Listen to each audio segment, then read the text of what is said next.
Mickey 17 opens with Robert Pattinson revealing to be playing a pretty cartoony character named Mickey, who settles you into about 25 straight minutes of voiceover. Which sounds bad, but it absolutely thrusts you into this weird world the movie sets up. One of politicians expanding into the far reaches of space, looking to inhabit other worlds, using people like Mickey, aka Expendables, to do the dangerous work of testing the boundaries of space, dying in the process, but being reprinted so that a lawyer can come in and say, well, these politicians aren't technically killing anyone, so go on ahead. You get some fun montages of Mickey dying repeatedly, his weird cartoonish voice still doing a voiceover. Then, as other stars like Mark Ruffalo and Toni Collette and scientists and lovers fill the screen, you realize, wait a second, everyone in this movie's a cartoon. You realize you're watching a comedy, or at least that's what this movie is going for. The comedy in Mickey 17 is divided into two main categories, either Mark Ruffalo doing a funny voice, or Mickey being absolutely dogged on repeatedly by his coworkers. Humor is subjective, but neither of these worked for me. For example, there is one extended sequence, and I mean extended here, being as spoiler-free as possible.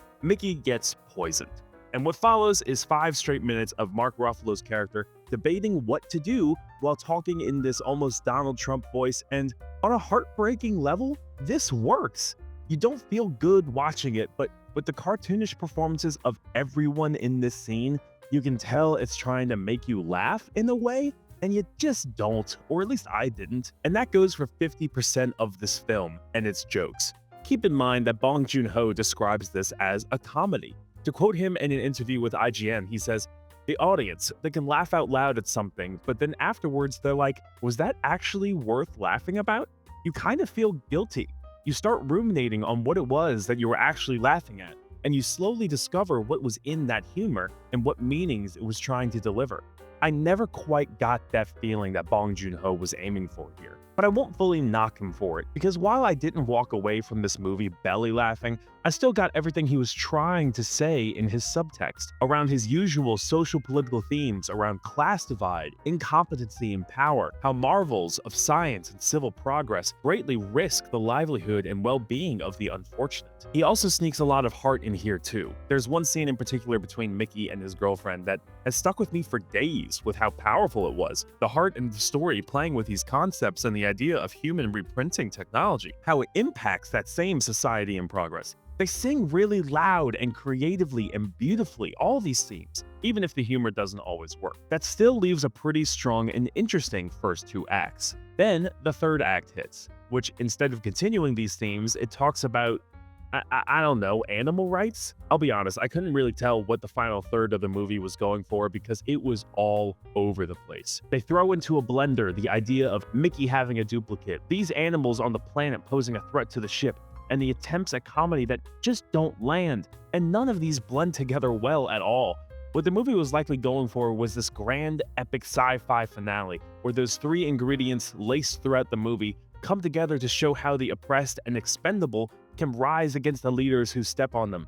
But instead, you get a really poorly paced attempt at an action sequence, where characters do stupid things because they're cartoons, and we're supposed to get a pretty obvious meaning out of all of it. None of it really worked, and it was the only part of the movie where I checked my watch. Not like it needed much of my attention anyway, because this act in particular does not shut up. Whatever subtext might have been present in the rest of this film, every action, every conflict, every plot point is verbally explained to you constantly. That's not how this works. I guess in order to make this work in any way, the only way this climax was going to be coherent was if Mickey 17's script forces that coherence on you. But the film wraps up and you do feel good. Mixed, but good. Bong Joon Ho effectively tells you what he is trying to say, sometimes too much. Robert Pattinson steals the show with his cartoony portrayals of multiple Mickeys, and you do get a cool sci-fi scenario with this human reprinting tech with some cool sci-fi implications and consequences. But this movie stumbles in its other key areas, mainly how it attempts to reveal these themes through some poorly executed comedy and struggles to tie everything together with a satisfying conclusion. I do still think Mickey 17 is worth your time though, but maybe don't rush to see it. Wait until it hits your living room TV instead. But what did you think of Mickey 17? Or what kind of film would you want to see Bong Joon Ho tackle next? Let me know down in the comments below, and for more movie reviews over a cup of coffee, like and subscribe. I'll see you next time.